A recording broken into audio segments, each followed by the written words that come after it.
Welcome back, guys. Andrew Delich podcast. So, of course, it's going to be another episode. I'm going to be alone. It's going to be like a reality check, but it's all about football. So, before I get into it, I just want to do a special shout out. I'm going to do it in French. Je vais faire en français. Un gros shout out de un à Mathieu Perriard, Matt Perry, et à son studio Safe Space. Pour le vrai, guys, j'étais à plein de studios. J'ai vu plein de studios ici à Gatineau, Ottawa.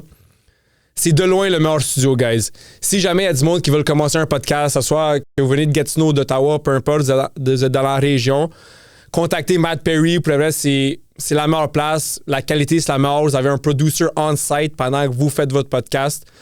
Les vidéos, ça se record en 4K. Tu peux avoir mieux que ça. Le son, parfait. Comme j'ai dit, vous avez un producer en place. Fait que si jamais vous faites un podcast avec un guest, puis là, vous voulez, peu importe, pull up des photos ou des vidéos, ben ça se fait on the place. Matt Perry vous trouve ça dans quelques secondes, puis il vous pull up ça. C'est pour vrai. Pas juste que c'est le meilleur producer facilement de Gatineau, Ottawa, ben lui aussi, c'est un podcaster, fait qu'il comprend la game, il peut même vous aider avec des pointers si vous êtes nouveau dans le podcasting world, tout ça. C'est genre un middleman, il a bien aidé beaucoup la zone payante. C'est shout-out Johnny B, shout-out Alex, puis les autres boys, mais il a été avec eux depuis le début, il a été avec moi depuis quand même un bout maintenant, là, je pense que ça fait une couple de vingtaine d'épisodes, Matt, qu'on fait moi pis toi. Quelque chose genre comme 25 épisodes que je fais avec Matt. Fait que je suis avec lui maintenant, ça fait peut-être comme 6-7 mois. Puis pour le vrai, c'est comme je dis, si vous voulez commencer un podcast, que ce soit en français, en anglais, en serbe, en arabe, en chinois, en espagnol, c'est la meilleure place. Contactez Studio Safe Space sur IG ou Matt Perry personnellement. That was it, guys. So now let's get right into the episode. So like I said, it's all about football today. And like I have a warning for my reality checks, let's have a warning for my football episodes, European football. So guys, no one loves and respects Cristiano Ronaldo more than I do. Guys, I hear people DMing me personally or commenting on my posts. Why do you hate Ronaldo so much? What did he do to you? First of all, no one loves Ronaldo more than I do. He's my idol. I love Ronaldo. I don't know why people think that I hate him. That's like a stupid claim from them. I don't know why they think that. But guys, no one loves and respects Cristiano Ronaldo more than I do. So first topic. Who is the most overrated soccer player of all time? The most overrated football player of all time? It's Cristiano Ronaldo, guys. Come on. If you watch football, if you know football, you know that Cristiano Ronaldo is one of the GOATs, of course, but he's highly overrated. And the reason that I say this is because people still compare him to Messi. There's still comparisons between Messi and Ronaldo. And that's why he's highly overrated. One of the GOATs, top 10 of all time, that's for sure. But since we compare him to Messi, to Maradona, to Ronaldinho, to Pele, Johan Cruyff, whatever, that's what makes him highly overrated. Like I said many times, he's the greatest European player of all time, yes. But for him to be compared to Messi, highly overrated. So first of all, guys, I feel like nowadays people forget about Yaya Toure and his greatness. Yaya Toure, guys, in my opinion, is the greatest African player of all time. The greatest African player of all time. And one of the greatest Premier League players of all time. Now, I'm not sure if he's first or second or third, but he's top 5 easily Premier League players of all time, which is also maybe... Is it the strongest league of all time? It's either that one or Serie A. For all time, I'm talking about not recently. The past 10 years, it's probably La Liga because there was Barcelona and Real Madrid who went crazy with fucking Messi and Ronaldo. But all time, Premier League and Serie A are probably the two greatest leagues of all time. And Yaya Toure is easily top 10 Premier League player of all time and maybe even top 5 Premier League players of all time. But I feel like Yaya Toure, he's very underrated. First of all, I think it's because he's African and he's black, so that doesn't help him in this context. But guys, he's the greatest African player of all time, in my opinion, and one of the greatest Premier League players of all time, and one of the greatest midfielders of all time, without a doubt. In my opinion, if you think about purely defensive midfielders, so you have Busquets, Makelele, all these defensive midfielders, in my opinion, Busquets and Yaya Toure are the two greatest defensive midfielders of all time. Now listen, guys, they have two different style of plays, of course. Yaya Toure is more, let's say, he runs with the ball. He carries the ball more up front. He attacks more with the ball. He has a better shot. He shoots more from distance. better physicality. He defends better. He's more physical. He runs faster. He's stronger than Busquets. But Busquets is more IQ, is a level above Yaya Touré when it comes to footballing IQ, and when it comes to ball control and his first touch. I mean, Busquets' first touch is world class, one of the greatest first touches of all time. His ball control, like a true Spanish player, is fucking sensational. And so I think that his footballing IQ is maybe a level above Yaya Touré's, but altogether they're two different type of defensive midfielders depending on the team you have and on the style of play that your team has. Then you choose either one of those two. That's how close they are, in my opinion. They're the same level. But let's say if you're a team that's more offensive and more counter-attack and more, physical, whatever, you're going to choose Yaya Touré over Sergio Busquets 10 out of 10 times. Like, you're always going to choose Yaya Touré over Sergio Busquets if you have that type of team. But if you have a team that's more, let's say, ball control, tiki-taka, slow down the game and let's control the game and decide the pace and dictate the pace and truly tiki-taka, then you're going to choose Sergio Busquets because he's more that type of a player. But at the end of the day, Yaya Touré, Sergio Busquets are the two greatest defensive midfielders of all time. And that's how good Yaya Touré was. So in my opinion, of course, now, since I'm talking a lot about African players, there's many legends that came out of Africa who were born in Africa. And now, not only that were born in Africa, when I talk about African players in footballing context, I only talk about players who represented an African national team in the global stage. So for any player who played for a national team that's Africa, I consider him an African soccer player. Because let's say you can have Makelele, who's born in Kinshasa, right, in Congo, Kinshasa. I'm not sure which city, but he's born in Congo. But he played for France national team. So in the footballing world, footballing aspects, he's a French soccer player. Now, of course, he is African origin. He's born in Africa. Whatever, you have many players who are born in France to African origins. They're also African, right? African ancestry. But when it comes to right now, footballing world, they're not African. If you played for France, you're French. And if you played for an African team, then you're African. So, of course, there's many legends. And I feel like there's always been a big debate between who's better, Didier Drogba or Samuel Eto'o. In my opinion, they're very, very fucking close. I mean, like I said, for Xavi Iniesta, you can make a solid argument for Drogba as you can make a solid argument for Samuel Eto'o. In my opinion, Samuel Eto'o is slightly better than Didier Drogba. Now, don't forget, I use the word slightly better because they're very fucking close to each other. But I feel like Samuel Eto'o was a bit more technical and a bit more magic than Didier Drogba was. Didier Drogba, I feel like he was more physical. He ran maybe faster. He was stronger on the ball. More like a pure classical number 9. But Samuel Eto'o was like the type of... He was a number 9 also. But I feel like he could play a false 9 role or on the wings if he had to. And he did play on the wings many times when he had to for Inter Milan under Jose Mourinho. And he personally said that only for Jose Mourinho do I play on the wing. For any other coach, I play number 9. But if Jose Mourinho asks me to play on the wing, I'm playing on the wing. Because he has a huge respect for Jose Mourinho. But that's why I feel like maybe he's a level above Didier Drogba, because I feel like Eto'o could easily play on the wings because he was very technical, more technical than Didier Drogba was. And he could play a false 9 role also if he had to. That's why I put him a little level above Didier Drogba. So for it, now talking about African players, and I was talking about, Yaya Touré being the greatest African player of all time. Let me state the top 10 African players of all time, in my opinion. So guys, if you don't agree, comment. Write me a DM. I'm probably not going to answer your DM because I don't really care, but write in the comments if you feel like what I'm saying is stupid or whatever. But this is my opinion. So top 10 African players of all time. Number 1, Yaya Touré. Without a doubt, I think he's number 1. He was just phenomenal. An amazing midfielder, complete midfielder, could do everything. Run, defend, attack, control the ball, control the play, dictate the pace of the play. He was a complete midfielder. Samuel Eto'o, I have him in second place. Third place, I have Didier Drogba. Fourth place, I have George Weah. Fifth place, I have Sadio Mane. And sixth place, I have Mohamed Salah. So now let me pause here. I feel like I'm going to get a lot of backlash for saying that Sadio Mane is fifth and Mohamed Salah is sixth, meaning that Sadio Mane, in my opinion, is above Mohamed Salah. It is what it is, guys. I I feel like many people are gonna disagree with this statement, but Sadio Mane was a better player than Mohamed Salah, both in their prime. I remember in 2019 when Liverpool won the Champions League in 2019 with Jurgen Klopp, Sadio Mane was the best player at Liverpool. He is better than Mohamed Salah, and both at their prime, Sadio Mane is a level above Mohamed Salah. In my opinion, guys, he's better. He's a better player. Mohamed Salah is phenomenal.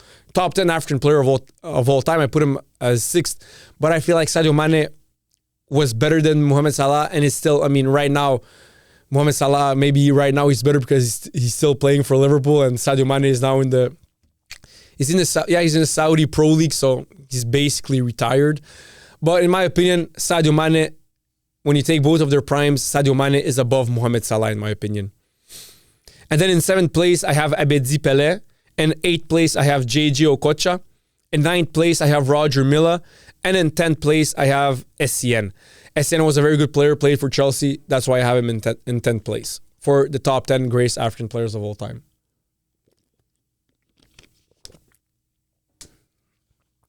So for the top 10 Latin American players of all time. Latin players, so from Latin America. Number 1, I have Lionel Andres Messi Cusitini, the fucking GOAT. He's number 1.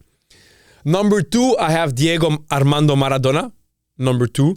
And number 3, I have Ronaldinho Gaucho. Now let me stop right here and explain the top 3 I have right here. So for me, in my opinion, the 3 greatest players of all time is Messi, Maradona, and Ronaldinho. As the top 3 greatest Latin American players of all time is also Messi, Maradona, and Ronaldinho, of course. When it comes to purely playing as a football player, so purely playing, if you take all 3 of them in their prime, not one of them is better than the other. Not one of them. Now, if someone was to put a gun to my head and say, choose Andre, you have to choose one out of those 3. Who is the best player when it comes to purely playing as a football player? I think it's Ronaldinho Gaucho.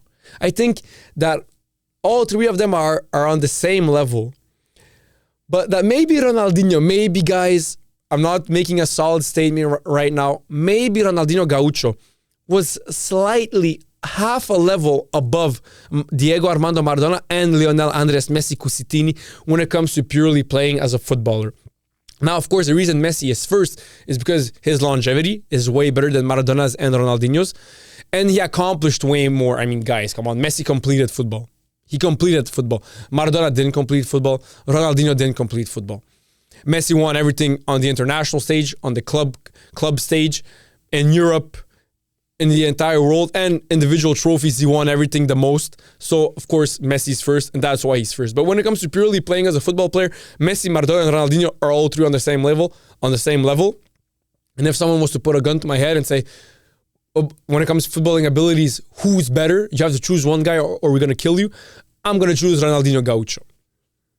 So then in 4th place, I have Ronaldo Fenomeno. Yes, I put Ronaldo Fenomeno above Pelé. And the reason why is maybe Pelé was a better player. I'm not sure. Pelé played in the 60s. Come on, guys, let's be real. No one here watched Pelé play. He played in the fucking 60s. So that's why I have him 5th. I only heard tales of him. I only saw highlights of his games and of his skills. That's why I have Ronaldo Fenomeno 4th place. Pelé 5th. Alfredo Di Stefano, I have him as 6th place. And guys, I feel like this next one that I'm going to say is 7th place is going to get a lot of backlash. It's going to be very controversial. But in my opinion, it shouldn't be controversial. I have Neymar Junior dos Santos as the 7th greatest Latin American player of all time. Now, his longevity is Brazilian, meaning it's short. His accomplishments aren't best. He never won a Ballon d'Or. He has won Champions League. Did he win a Copa America? Yeah, but I think he was injured. 2019, Brazil won a Copa America, but for the final, Neymar was injured, but still, he won a Copa America. He won with Brazil in an Olympics game. Yeah, he won a gold medal in the Olympics game with Brazil. Now it's still an accomplishment. It's not a big accomplishment for football, but it's still an accomplishment. He won, like I said, one Champions League. It's nothing for him, considering he's fucking Neymar Jr. He never won a Ballon d'Or, never won a Soulier d'Or, a Golden Boot, never won any of those. But when it comes to purely playing as a footballer, he's easily the 7th greatest Latin American player of all time. When it comes to purely technical skills and IQ, whatever. So for the general of a football player, he's easily 7th greatest Latin American player of all time. In 8th place, I have Zico. In 9th place, I have Roberto Carlos. And in 10th place, I have Rivaldo. Now let me drink a little bit of water. It'll be a long episode, guys. All facts, though. So now let me state the top 10 European players of all time. First place, guys, I hate to say it. You know me, guys. I fucking hate to say it. But don't forget the warning I made in the beginning of the episode. No one loves and respects Cristiano Ronaldo more than I do. So for the top 10 European players of all time, first is Cristiano Ronaldo. Maybe when it comes to purely playing as a football player, maybe he's not the greatest European player of all time. Maybe it's Johan Cruyff or Zinedine Zidane. But since he accomplished so fucking much and he's so successful on every stage and his longevity is fucking crazy, he's the greatest European footballer of all time. In second place, I have Johan Cruyff. I feel like Johan Cruyff is above Zinedine Zidane, just a level above Zinedine Zidane. And I feel like maybe as a football player, so for purely footballing skills, I feel like maybe he's also above Cristiano Ronaldo. That's why I have him second. He's also probably one of the greatest footballing brains of all time. And he probably revolutionized football the most. He invented the tiki-taka, the false nine role, all of that. He invented that. He used to play total football with Netherlands in the 70s when he was playing. So he's easily the second greatest European player of all time. In third place, I have Zinedine Zidane. Like I said, when it comes to purely playing as a football player, he could easily be second. He's maybe also above Cristiano Ronaldo when it comes to purely playing as a football player. But since he didn't accomplish as much as Cristiano Ronaldo, his career wasn't as long. His longevity wasn't as good as Cristiano Ronaldo's was and still is. And in general, he just didn't accomplish as much as Ronaldo did. So that's why I have him third. In fourth place, I have Michel Platini.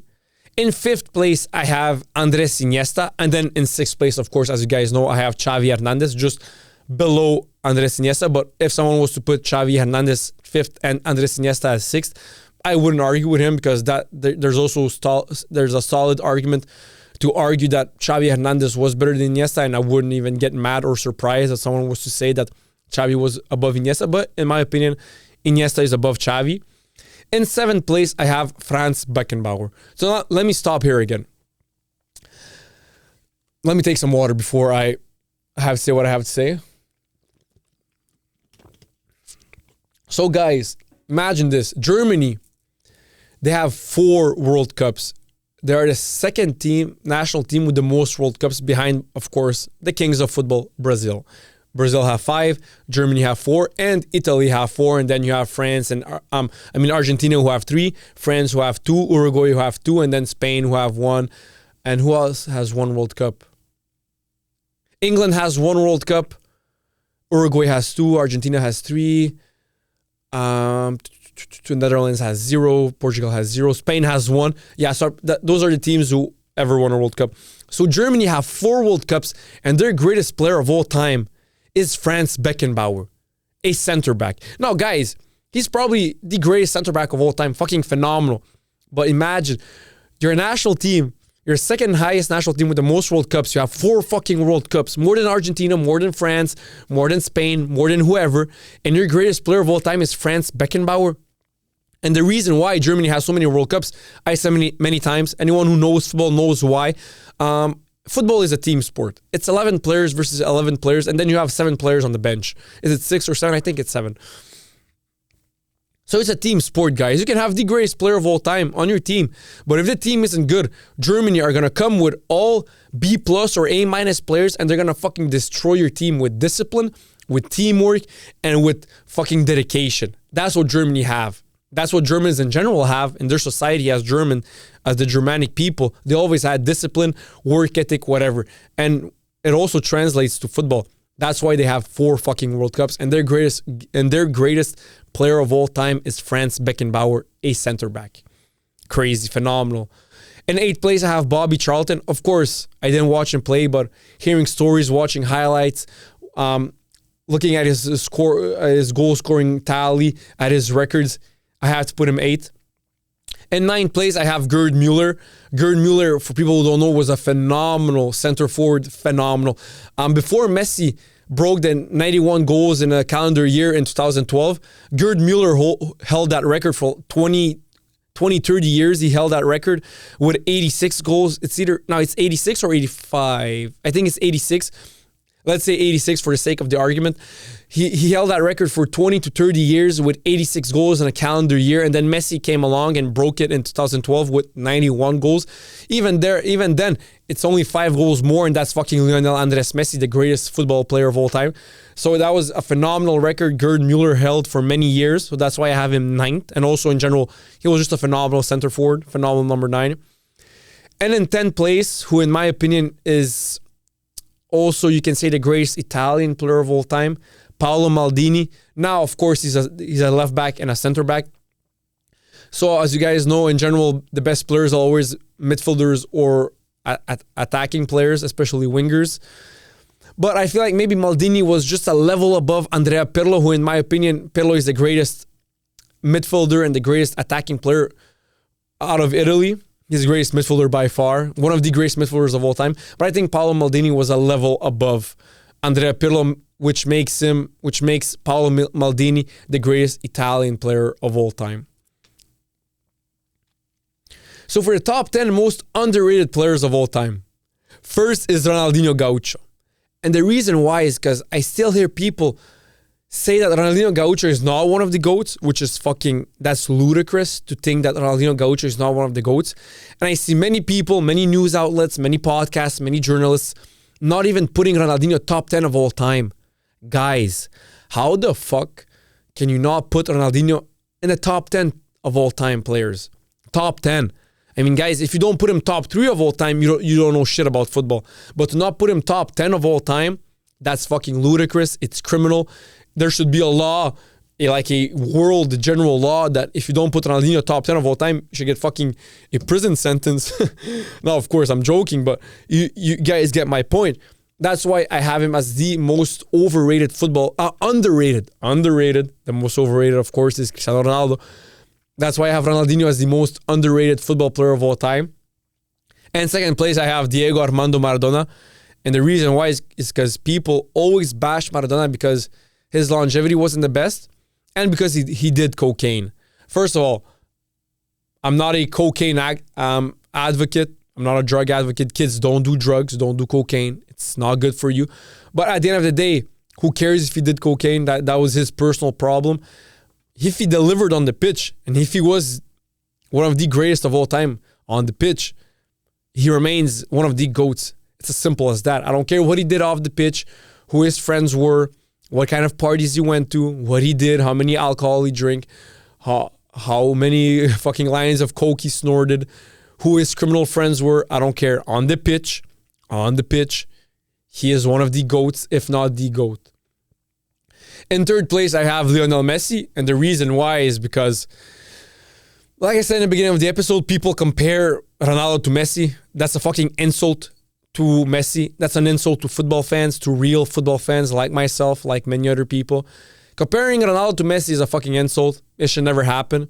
And that's why I have Messi as the third most underrated player of all time. In fourth place, I have Pelé. People bash on Pelé saying, oh, he doesn't even deserve to be top 10 because he played in the 60s against fucking farmers, against fake players, blah, blah, blah, whatever. He scored 1,000 goals, but some of his goals were against friendly games, against farmers, in training, whatever. But Pelé, guys, is one of the GOATs. There's no debating it. There's no denying it. He is one of the GOATs, and it is what it is, guys. In fifth place, I have Johan Cruyff, because people forget about Johan Cruyff and how of a genius footballer he is, mostly because he played in the 70s. He played before Maradona and after Pelé. So in the 70s, you had 60s, you had Pelé, and in the 80s, you had mostly Maradona. But I feel like Johan Cruyff is highly underrated, and that people underrate him because in the era he played was, again, using the same argument. Oh, he played against farmers, against people who weren't real athletes, whatever. Guys, Johan Cruyff is, like I said, the second greatest European player of all time and one of the greatest football players of all time. And easily top 5 footballing brains of all time. He invented so much. He innovated so much for the footballing game that I feel like he's highly underrated. In 6th place, I have Neymar Jr. dos Santos.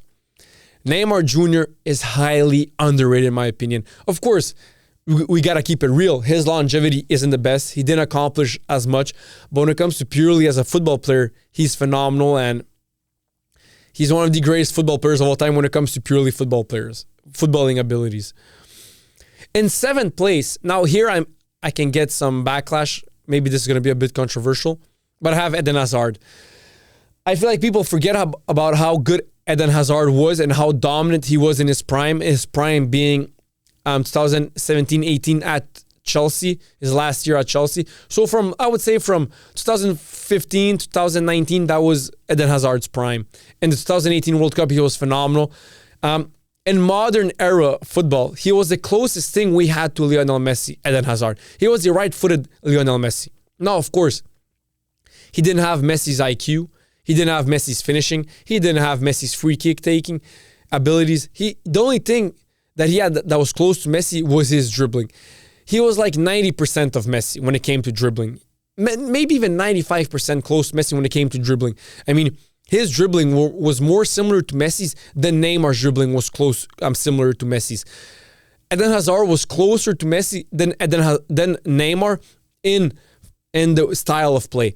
Now, of course, Neymar, in my opinion, is slightly better than Eden Hazard. Slightly better. Not a lot better, just slightly better because Eden Hazard was fucking talented. He was phenomenal. I heard even Jose Mourinho saying that the only player he let do whatever he wanted during practice or pre-game ritual was Eden Hazard because he knew that, yeah, maybe he won't run as much. Maybe his work ethic wasn't the best, but he'll fucking win games for us. And he was extremely talented and one of the greatest dribblers of all time.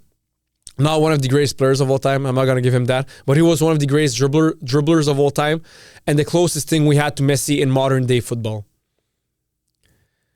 In 8th place, I have Sergio Busquets. I feel like people highly underrate Sergio Busquets because he was a defensive midfielder and because his style of play, in a way, is quiet if you're not a football fan. So if you're a casual, his style of play is very quiet. But there was a famous quote that I think Pep Guardiola said or another high-level coach said, if you watch the game, you don't see Sergio Busquets. But if you watch Sergio Busquets, you see the entire game. And that's fucking facts, man. That's why I feel like Sergio Busquets is highly underrated because people don't see that aspect of him and people don't understand how much of a genius he was. And he's probably the greatest defensive midfielder of all time, him with Yaya Toure. And then in 9th place, I have Yaya Toure for the same reasons as I have for Sergio Busquets. And in 10th place, I have Ronaldo Fenomeno. Now, of course, Ronaldo Fenomeno, injuries fucked him over. That's a fact. Injuries fucked Ronaldo Fenomeno over. But he's the greatest number 9 of all time. I don't care how short his career was. He could have accomplished way much. He did accomplish a lot. He won a World Cup, won many golden boots. Did he win a Champions League? Yeah, he won a Champions League. He accomplished a lot. But I still feel like he's highly underrated. Maybe properly rated because, yeah, people do mostly put him as the greatest number 9 of all time from what I see. Nobody really argues that fact. No one says that Suarez is better than Ronaldo Fenomeno. No one says that. No one would dare say that. No one says that Lewandowski is better than him. No one says that Van Basten is better than him. So I feel like maybe, you know what? Actually, he's properly rated, but he's more on the underrated side than on the overrated side because Ronaldo Fenomeno is 0 overrated. He's maybe slightly underrated.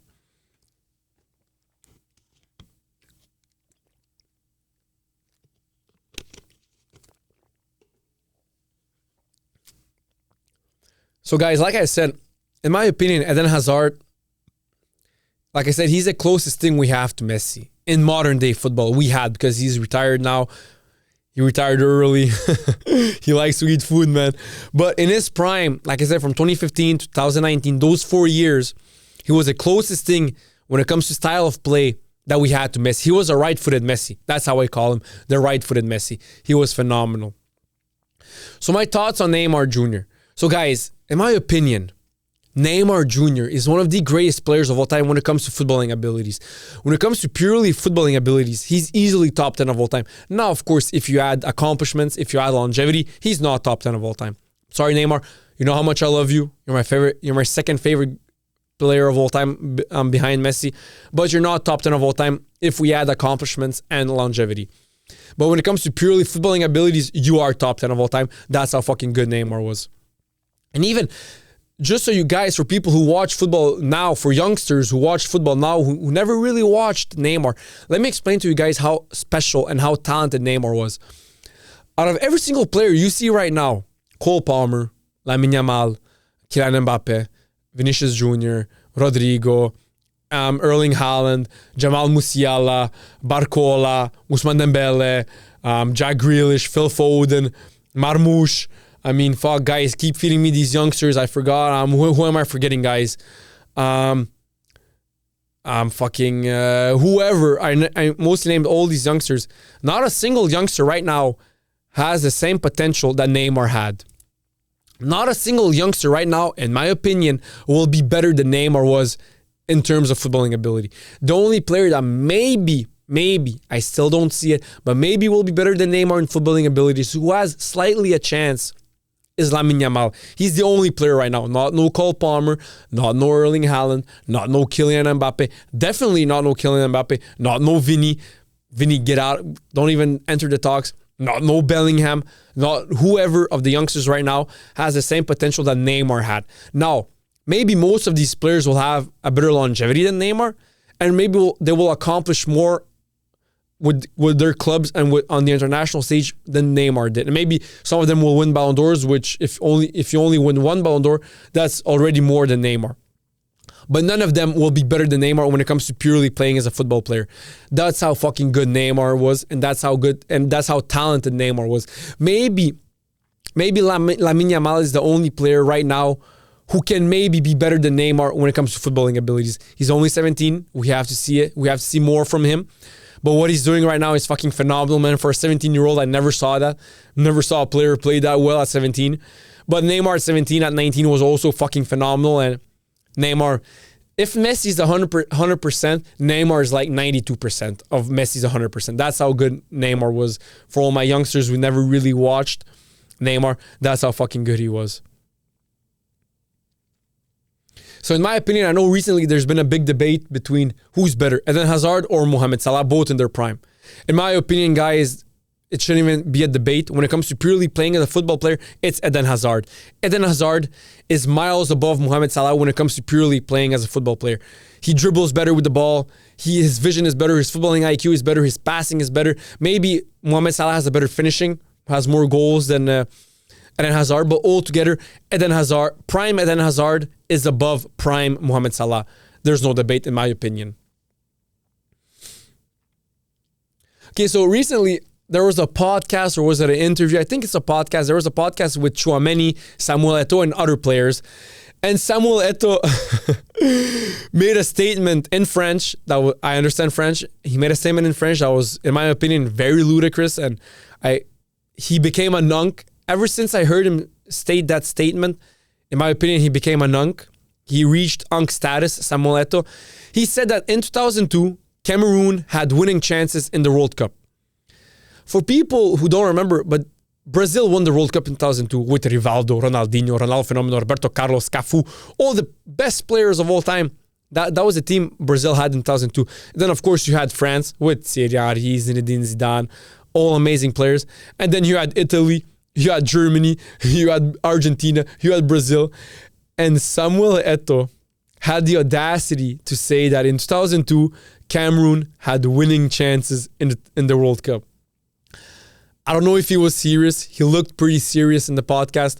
I mean, that's fucking ludicrous. Samuel Eto'o, you know how much I love you and respect you. You're one of the legends, one of the greatest African players of all time. But that was fucking ludicrous for you to say that Cameroon had winning chances in the 2002 World Cup, just knowing the teams that existed in the 2002 World Cup. Ever since you made that statement, you became a nunk. You reached unk status, and it is what it is, man. But that was a crazy statement, Samuel Eto'o. So now I'm going to state the greatest 11 of all time. And I'm going to state also who's the greatest manager of all time for that 11. So in manager, I have, of course, Pep Guardiola. I mean, guy, you can't deny everything he's accomplished. His longevity going from Barcelona to Bayern Munich and then going to right now Man City, accomplishing so much, winning so many trophies, domestic trophies, European trophies. I mean, guys, he is probably, and in my opinion right now, he's the greatest manager of all time. If I had to choose one, of course, there's also Zinedine Zidane, in my opinion, who's there. I'm winning 3 Champions League in 3 years. You have to put him in the talks of the greatest managers of all time. Carlo Ancelotti is there, being the manager who won the most Champions Leagues. You have Sir Alex Ferguson also. You have many managers, but if I had to choose one, I'm putting Pep Guardiola. In goalkeeper, I have either Neuer or Buffon. This is the only position where I'm conflicted. I'm not 100% sure. But if someone was to put a gun to my head, I think Neuer is maybe slightly better than Buffon because he revolutionized that position more than Buffon. He literally changed the position so much that it's crazy. But I prefer Buffon maybe because he's Italian and he's more charismatic than Buffon. Than Neuer was. Of course, Neuer being a German, cold-hearted, cold-blooded, cold-minded. But it's either Neuer or Buffon. But if someone was to put a gun to my head, I'm gonna say Manuel Neuer. Left back, I have Roberto Carlos. Right back, I have Dani Alves. I mean, Dani Alves, in my opinion, was the greatest right back of all time. Of course, you can argue Cafu and many other players, but I feel like Dani Alves is slightly above Cafu because I feel like maybe he was a bit more technical than Cafu, and I'm a sucker for technical players. In center back, I have Sergio Ramos. Of course, Sergio Ramos is also the most carded player of all time, so yellow cards and red cards. He's a player who has the most yellow cards and red cards of all time. And in general, the most carded player of all time. Then as the other center back, I have Franz Beckenbauer. Now in midfield, I have Diego Armando Maradona, I have Ronaldinho, and I have Zidane. Now, of course, I can hear people saying, you have 3 attacking midfielders. Of course, but the thing is, if I was to only choose one attacking midfielder, I cannot just choose Maradona and then not put Ronaldinho in the top 11 of all time. You have to put Ronaldinho in the top 11 of all time. I don't care which position, but he has to be in the top 11 of all time. That's why in this team, I would have Zidane playing more a holding midfielder style of play. And then I would have Maradona maybe more like a central midfielder if I have to have a central midfielder, and then Ronaldinho as an attacking midfielder. But the fact remains that Maradona, Ronaldinho, and Zidane are in this team. And of course, it's a 4-3-3 formation. And then as a right winger, I have Lionel Andres Messi.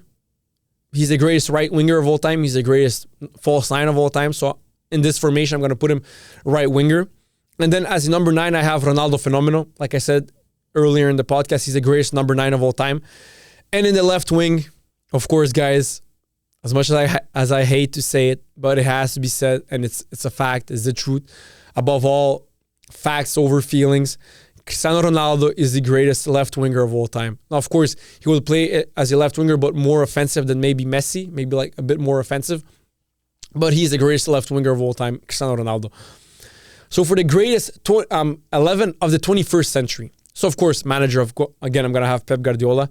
In goal, I'm going to have either Neuer or Buffon, but gun to my head, Manuel Neuer.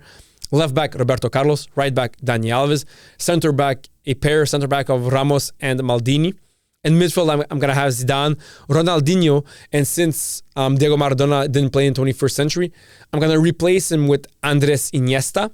So in this formation, I would probably have Iniesta and Zidane in central midfield, and then Ronaldinho in offensive midfield and attacking midfield. In right wing, is the same as Lionel Messi, the same as the greatest 11 of all time. In attack, Ronaldo Fenomeno. He played in the 21st century. And in left wing, again, Cristiano Ronaldo.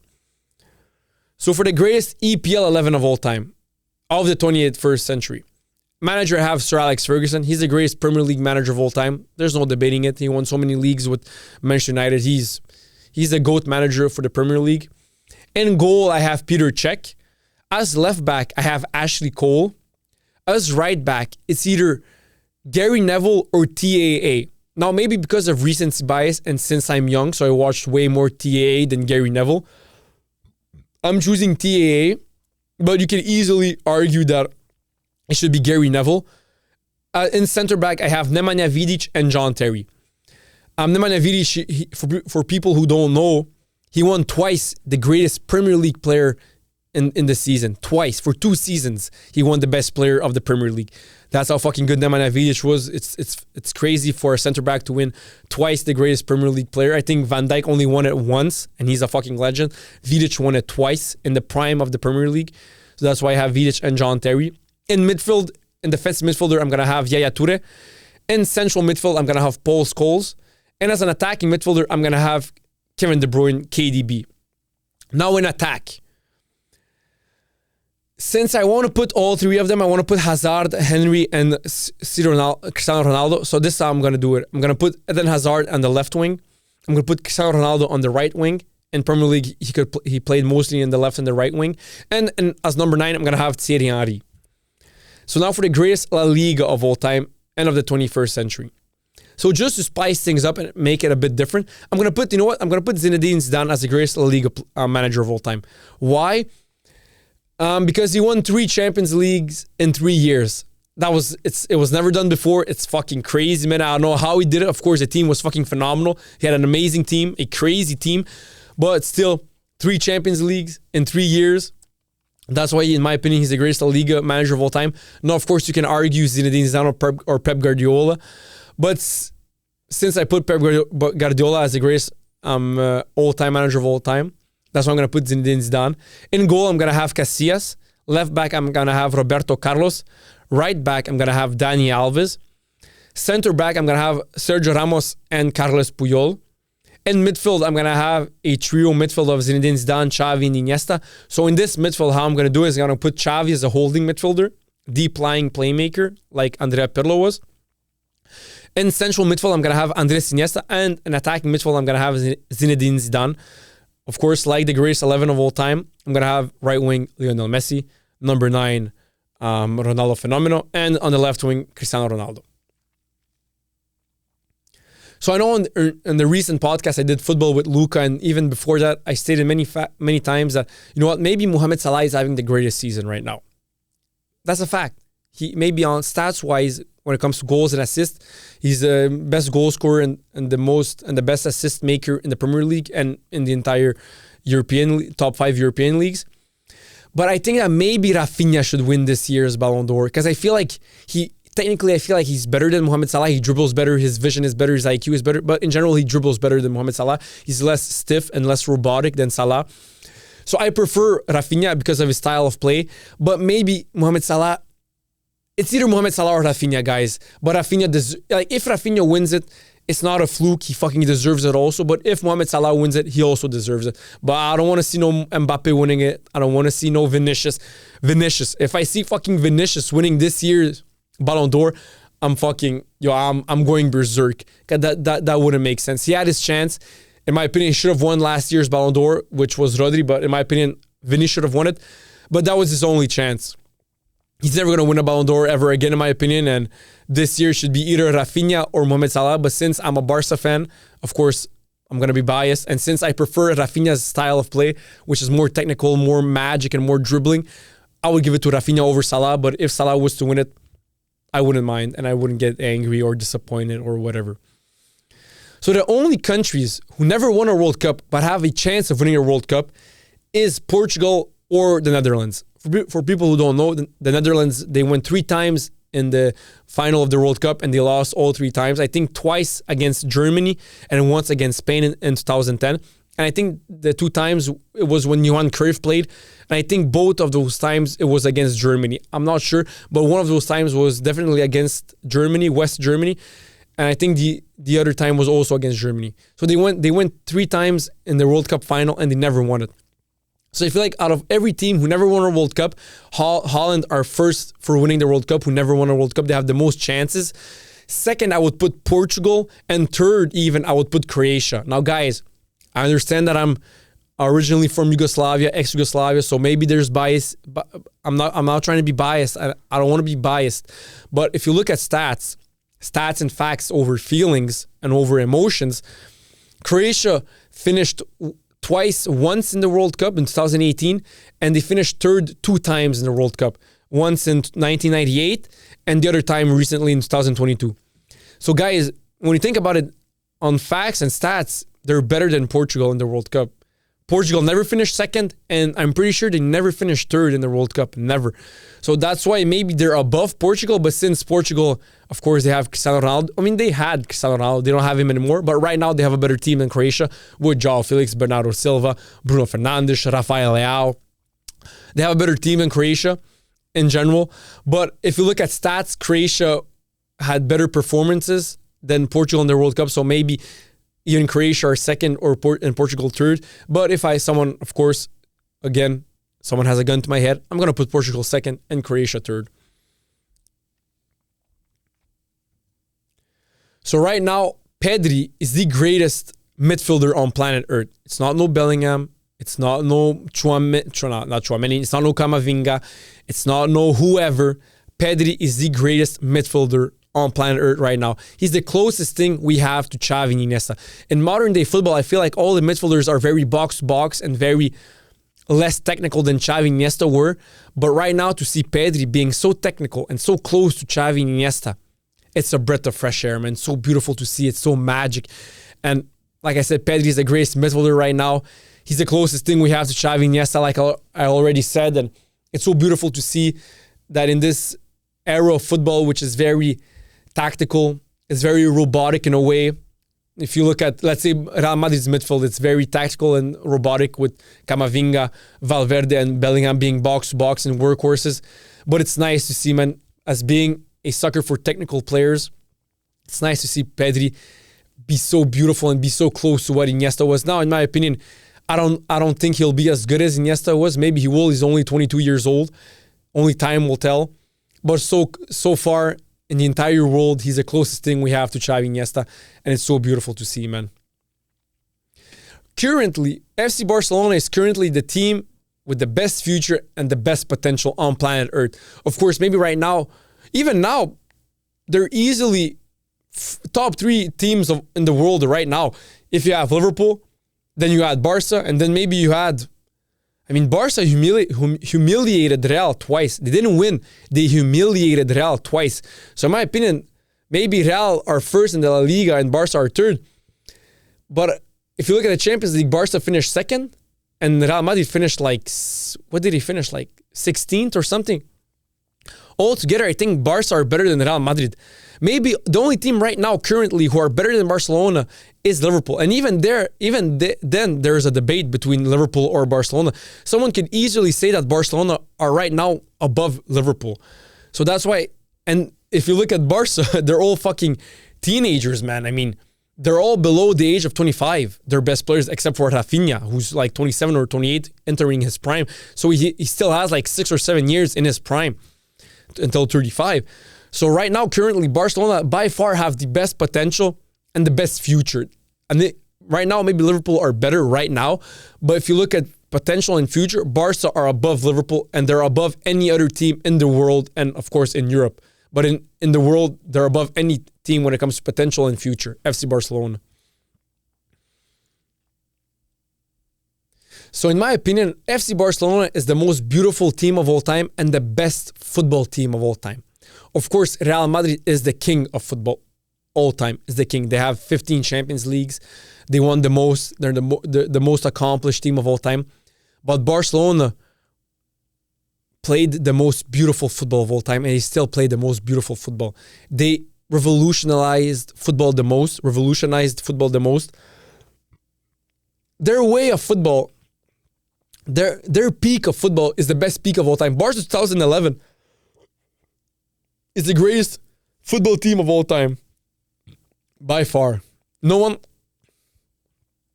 comes close to Barca 2011. No one. The only team that comes close to Barca 2011 is Barca 2015. Now, in my opinion, Barca 2011 is better, but I prefer Barca 2015 because Neymar was there. Messi, Neymar, Suarez, and they were more offensive. And in 2011, I was 11 years old. In 2015, I was 15. So I watched a bit more Barca 2000. No, even there, I watched 2011 a lot. Yeah, I watched them the same. But since Neymar was there, maybe I'm gonna prefer Barca 2015 just a little bit more than Barca 2011. But Barca 2011's football is the greatest football of all time. Nothing comes close to Barca 2011's football. And they're the most beautiful team of all time, Barca. Real Madrid, of course, are the kings. Trophies live on forever. We're always going to talk about trophies. How you want it, who cares? At the end of the day, they have the most trophies. Trophies live on forever. But purely beautiful football, the magic of it, the magic of it, the beauty of it, no one comes close to FC Barcelona, especially the Pep Guardiola's FC Barcelona, the 2011 Barcelona. That's the beauty of it, man. They had a team that could keep the ball for 90 minutes. And I'm not even exaggerating right now. FC Barcelona, 2011 Barca could keep the ball for 90 minutes. They could keep the ball, and I'm quoting Sir Alex Ferguson right now. They could keep the ball for 3 days straight if they wanted to. That's how good 2011 Barca was. They were fucking phenomenal, man. And that's what Sir Alex Ferguson said to his assistant manager in the 2011 Champions League final. For people who don't know, the assistant manager went to Sir Alex Ferguson in the 85th minute and said, we should substitute our midfield because Barca have worn out our midfield. And Sir Alex Ferguson said, you know what? Just sit back and watch the football. We've lost the game. Just sit back and enjoy the football, because if they wanted to, Xavi, Iniesta, Busquets, and Messi could keep the ball for 3 days straight if they wanted to. And that's a fact.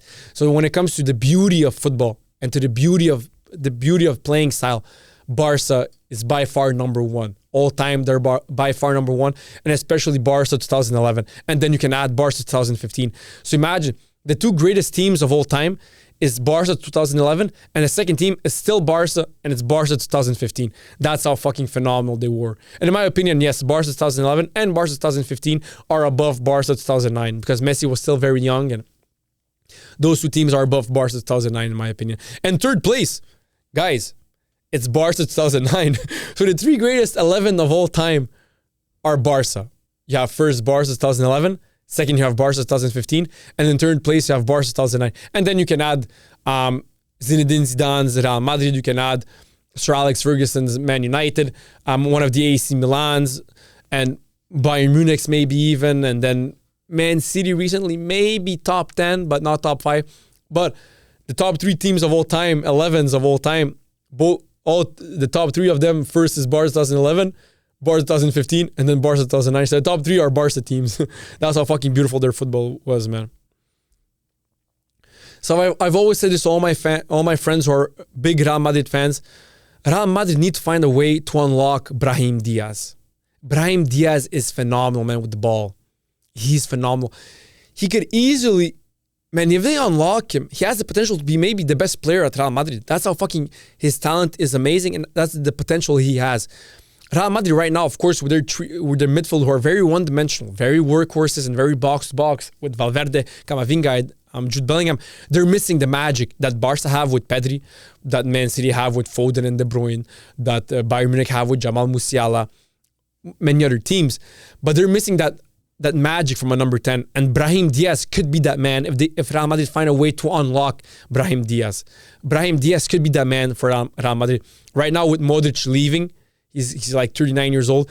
Modric used to be that man for Real Madrid. And if Modric wasn't there during their three-peat years, they wouldn't have won the Champions League without Modric. Now, of course, also if Cristiano Ronaldo wasn't there, they also wouldn't have won the Champions League. But same goes for Luka Modric. And in my opinion, if Ronaldo was here during those 3 years, Luka Modric was right here. Right here. So that's how good Luka Modric was. And at that time, he was that number 10. He was that creative midfielder. He was that Iniesta. He was that Pedri. That was Luka Modric for Real Madrid. Now Real Madrid don't have that, and they're missing that. And they could have that. It's on their bench. It's under their contract. It's under their team. He's wearing their jersey, and it's Brahim Diaz. Real Madrid need to find a way to unlock Brahim Diaz if they want to reach their full potential as a football team. So guys, the biggest Ballon d'Or robbery in the history of football, it's the 2013 Ballon d'Or.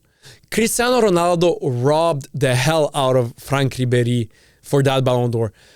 Anyone who's a football expert, who has football IQ, who's a big football fan, knows that the 2013 Ballon d'Or wasn't Messi, but it also wasn't Cristiano Ronaldo. It was Franck Ribéry. He won the Champions League. He was by far the best player in Europe, by far the best player on that team, him and Arjen Robben, and by far the best player on planet Earth, meaning that he deserved the 2013 Ballon d'Or.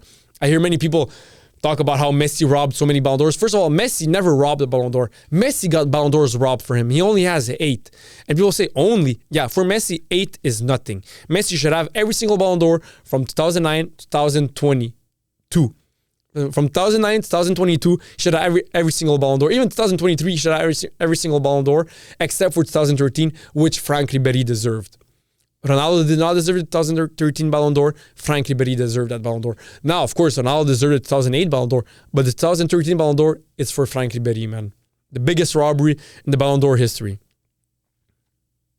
Okay, so let me explain the difference between Messi and Cristiano Ronaldo.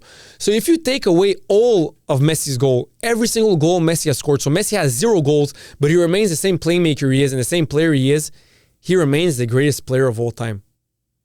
That's how fucking phenomenal and how fucking levels above he is, above Cristiano Ronaldo and above other players. So you remove every single goal Messi has ever scored. I'm not talking about removing half his goals. I'm literally talking about every single goal Messi has scored. You remove every single fucking goal. He remains the greatest football player of all time. That's how fucking good Lionel Andres Messi is. And that's how levels above he is above Cristiano Ronaldo. Now listen, if you take away all of Cristiano Ronaldo's goals, he has not that he has nothing left, but he has almost nothing left. If you take away all of Ronaldo's goals, he's not top 10. He's not top 50 of all time. He's not top 100.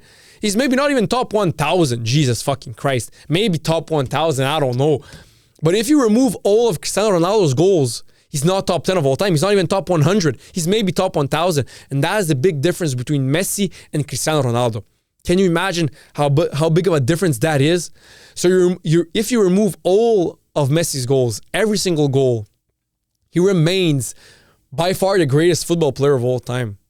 If you remove all of Cristiano Ronaldo's goals, he's top 1,000 of all time, and I'm being generous right now. Top 1,000. Top 100, he isn't, that's for sure. Top 10, forget about it. Top 50, forget about it. Top 5, forget about it. Top 2, not a chance in hell. So that's the difference between... That's the levels of difference between Lionel Messi and Cristiano Ronaldo. So if you want to be the greatest player of all time, you have to be the best playmaker of all time. You have to. You cannot be the greatest goal scorer of all time and then be the greatest player of all time. You can actually, if you're also the greatest playmaker of all time. Lionel Andres Messi. Like I said once, Messi is the greatest goal scorer of all time and he's the greatest playmaker of all time. That what Ronaldo does best, score goals. Messi's better than him at that. That's how fucking crazy it is. But to come back to my statement right now, if you want to be the greatest player of all time, you have to be the greatest playmaker of all time. I feel like it's pretty much the same in every sports, but I'm more of a football expert. So when it comes to European football, if you want to be the greatest football player of all time, you have to be the greatest playmaker. Not the greatest defender, not the greatest goalkeeper, not the greatest goal scorer, whatever. You have to be the greatest playmaker. So now talking about playmakers, let me state the top 10 greatest playmakers of all time. So first is Lionel Andres Messi. Second is Diego Armando Maradona. And in third place, I have Ronaldinho Gaucho. So as you see, my top 3 of all time for everything together is the same as the top 3 greatest playmakers of all time, because you have to be one of the greatest playmakers to be one of the greatest players. So in fourth place, I have Pelé. In fifth place, I have Johan Cruyff. In sixth place, I have Neymar. And I put Neymar above Zidane when it comes to playmaking. So the reason why when it comes to all time I put Zidane above Neymar is because his longevity is better and he accomplished way more than Neymar, way more. So that's why when it comes to all together, he's above Neymar. But when it comes to purely playmaking skills, Neymar is above Zidane and there's no arguing it. And then in sixth place, I have Zinedine, and seventh place, I have Zinedine Zidane below Neymar Jr. In eighth place, I have Michel Platini. And then in ninth place, I have Andres Iniesta. And in 10th place, I have Xavi Hernandez. So now I just stated the top 10 greatest playmakers of all time. Let me state the top 10 greatest goal scorers of all time. First place, Lionel Andres Messi. So imagine, he's the greatest playmaker of all time and he's also the greatest goal scorer of all time. Maybe Ronaldo has more goals right now than him. And the reason why is because he's 3 years older than Messi. So Messi still has 3 years on him. And if Ronaldo shoots 1,000 times on the goal, he's gonna score 10 goals. Now I'm just exaggerating, but I want to make a point right now. If Ronaldo shoots 100 shots he's going to score 20 goals. If Messi shoots 100 shots, he's going to score 50 goals. And that's why Messi is a better goal scorer than Cristiano Ronaldo. Because if you look at percentages, Messi shoots way less than Ronaldo and he scores more goals than Ronaldo. Of course, altogether, Ronaldo has more goals. Like I just said, he's older, 3 years older than Messi. And he shot the ball like a fucking 100 times and he played more games than Messi. But I feel like maybe Messi will finish with more goals than Ronaldo. Maybe Ronaldo will finish with more goals than Messi because he's going to play longer than Messi. I feel like Ronaldo's longevity is going to be longer than Messi's because Ronaldo's in better shape. He takes care better of his body than Messi. But who's the greatest goal scorer of all time? It's always going to be Lionel Messi. In second place, I have Ronaldo Fenomeno because I feel like he was also a better finisher than Cristiano Ronaldo. Going with the same logic of if both of them shoot 100 goals, Ronaldo Fenomeno is scoring more than Cristiano Ronaldo. That's why he's second. Now, of course, Ronaldo's longevity is going to be better than Ronaldo Fenomeno's. He played longer, played way more games because Ronaldo Fenomeno had many injuries. His longevity wasn't as good. But with the logic that I was saying, that's why I put Ronaldo Fenomeno as a better goal scorer than Cristiano Ronaldo. In third place, I have Cristiano Ronaldo. In fourth place, I have Pelé. In fifth place, I'm going to have Gerd Müller. Like I said in the beginning of the podcast, he held the record for 30 years for the most goals in a calendar year, and he was an amazing goal scorer. Gerd Müller, he had 86 goals in a calendar year before Messi came and broke it with 91 goals in a calendar year. In sixth place, I'm going to have Marco van Basten. Was an amazing goal scorer for Holland. Holland, Netherlands player? Netherlands or Holland? You guys understand.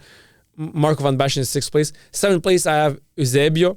Eusebio held many records. He was an amazing goal scorer for Portugal, an amazing player altogether. But in my opinion, he's the seventh greatest goal scorer of all time. In eighth place, I'm going to have Franz Puskás, which the Puskás award comes from his name, Puskás. In ninth place, I'm going to have Alfredo Di Stefano. And in 10th place, I'm going to have Romario. So recently, I saw a statement that Eden Hazard made regarding him and Cristiano Ronaldo. And he said, now I'm quoting him word for word, bar for bar. Individually, Messi is perhaps the only one who's better than me. He is the greatest player in history. Cristiano Ronaldo is a greater player than me. But in terms of pure football, honestly, I don't think so. And I agree with Eden Hazard. I don't feel like he's a old head. I don't feel like he's tooting his horn or bringing himself like flexing too much. But when it comes to purely footballing abilities, like I've been saying for many years, Eden Hazard is above Cristiano Ronaldo. Now, of course, like he said, Cristiano Ronaldo is a better player than me. He accomplished more, scored more goals. Altogether, he's a better player. Longevity, accomplishments, whatever. There's no comparisons. And I think that even Eden Hazard knows that there's no comparisons between him and Cristiano Ronaldo when it comes to all together as a player. But for purely footballing abilities, Eden Hazard is above Cristiano Ronaldo. He has better dribbling, better footballing IQ, better vision, better passing, better technical abilities than Cristiano Ronaldo. And I just feel like as a purely football player, like he said, he is above Cristiano Ronaldo. But altogether, Cristiano Ronaldo is a way more accomplished player than him and is a greater player than Eden Hazard. And even he knows it. So now, of course, as you guys know, Dele Alli made his comeback. He's going to play for Lake Como under Cesc Fabregas. So now for people who don't know about his emotional story, if I might add, it's a very emotional and sad story. I'm going to quote him while he's talking about his childhood. And right now I'm quoting him. He said, "My childhood is something I don't like to talk about because it was tough. My mother was an alcoholic, and when I was 6, one of her friends abused me. He spent a lot of time at our house. After that, they sent me to Africa to learn discipline, but it didn't work. By 7, I was already smoking, and by 8, I was selling substances. At 11, I was beaten badly. But my life changed when I was 12. An incredible family adopted me. I couldn't have asked for better people. They gave me love. Later, my biological parents accused the family who adopted me of exploiting me as a player, claiming they only wanted my contracts. I felt betrayed. I couldn't sleep and started taking pills, becoming addicted to pills. The real problem came when they stopped working. One morning, I stared at myself in the mirror, thinking about retiring. At just 24 years old, guys, I'm 24 right now. reading this, I can't even believe that at 24, in my mind, I just started living. I just started living and chasing my dreams. At 24 years old, he already thought about quitting and retiring from his dream of being a football player. And then he continued with, on the outside, I smiled, but inside, I was losing the battle. Today, and I'm not quoting him anymore, today his story is different. Dele Alli has recovered, left his struggles behind, and is ready to start fresh with Como in Italy. This story is a powerful reminder of resilience and hope. So for people who don't know, who didn't really watch Dele Alli play, Dele Alli is one of the greatest talents to come out of England and to come out of Europe. His potential was phenomenal. He was an amazing player. He still is an amazing player. He's still young, but he had this tragic life story. But when it comes to potential and when it comes to talent, he was so fucking special, man. He still is. He's, for people who only started watching football now, you see Jude Bellingham, Dele Alli's potential and talent was miles ahead of Jude Bellingham's right now. Jude Bellingham, I love you, man. You're an amazing player. Complete midfielder. One of the most complete midfielders on planet Earth right now. I'm probably going to end up as one of the most complete midfielders of all time. One of the best midfielders on Earth currently. Easily top 3. But Dele Alli's potential was so magic, man. He's so good that he was a level above Jude Bellingham. And I'm so happy, man, that you found a way back. I wish you nothing but the best at Lake Como. I hope you find your place. I hope that maybe we see you back in the top leagues, in the Premier League, or even still staying in Serie A, but maybe with a better team than Lake Como. I hope you find your way back, man, and I wish you nothing but the best. You had a really hard life story. I wish you recovered fully from it, and I hope you don't relapse with pills or whatever. I wish you nothing but the best. As a football fan, watching you, man, at Tottenham Hotspur was fucking magic. You were phenomenal. Watching you with England was phenomenal, man. I wish you nothing but the best. I hope we see that magic again on the pitch, and man, I wish you truly nothing but the best. So now I'm going to end with my thoughts on people who believe that Bale had a better career than Neymar. That's a ludicrous statement. There's been a big debate on Twitter, on social media, on podcasts. Who had a better career, Gareth Bale or Neymar Jr.? So when it comes to purely footballing abilities, there's no debate, not even fucking close. It's night and day. Neymar is a way better football player than Gareth Bale ever was. It's not even a debate. You can't even compare those two. Now, when it comes to accomplishments, then maybe you can compare. Bale, of course, winning more Champions Leagues than Neymar, but still, Neymar had a way better career than Gareth Bale. Gareth Bale also had a similar career to Neymar. You know, his longevity wasn't the best. He started playing goal for he didn't care about. His work ethic wasn't the best, just like Neymar. His discipline wasn't the best, just like Neymar. But guys, you can't, there's no comparisons between Gareth Bale and Neymar Jr. regarding anything, regarding footballing abilities, maybe regarding club career, then maybe you can argue. But on the international stage, of course, Bale playing for Wales, he didn't accomplish anything. Neymar playing for Brazil accomplished somewhat of trophies. But there's no comparisons. I mean, Bale will never, ever be close to Neymar. Neymar is miles ahead of Gareth Bale. It's two different worlds. So when it comes to purely footballing abilities, Neymar is miles ahead of Gareth Bale. And also altogether accomplishments and longevity, I would still put Neymar above Gareth Bale. Very close, though, when it comes to purely accomplishments and longevity. And when you take the whole, Neymar is miles above Gareth Bale and two different planets, Gareth Bale and Neymar Jr. So that was it, guys, for this episode. Make sure to follow, subscribe, comment, like, share, whatever. That was it, guys. Peace out.